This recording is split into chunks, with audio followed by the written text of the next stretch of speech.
So my lovely dough is ready. It is nice and soft the way I like.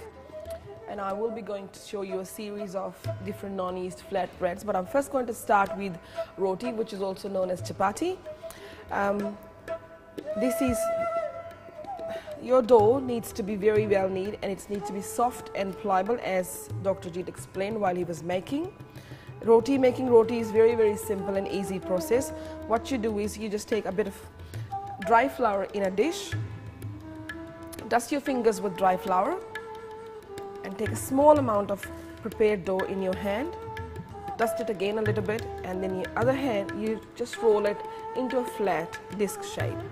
You're not rolling it into a ball, you're just rolling into a flat disc shape.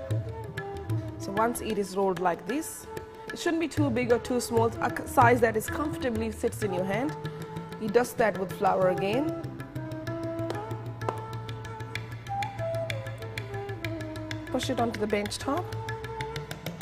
And grab your rolling pin. Now when you're using rolling pin for the first time, please don't be scared to use it. Just don't hold it too tight. If you're holding it too tight, and you will see when you're rolling your roti, it will be very unevenly rolled. So hold it very lightly in your hand so that it moves freely. So just watch me.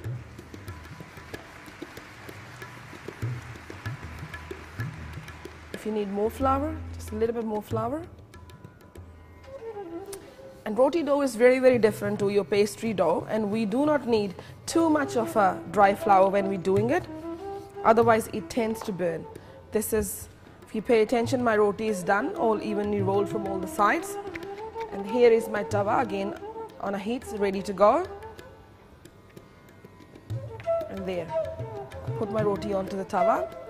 Now in our household there's a saying that when your roti fluffs up, it means that someone is really hungry.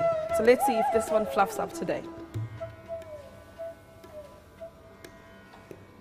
So as you see, once it starts cook, the water, because dough was made with just water and flour, the water starts to evaporate and the dough starts to cook.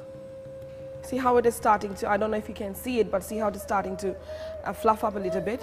One more time we flip it over. And there's two ways to cook it. If you're cooking, someone's really hungry, I think. So you press it. And at that stage you grab a tea towel, fold it, and gently press it down so that all the sides are cooked. And you will see as you're pressing it down, it fluffs up on the other side.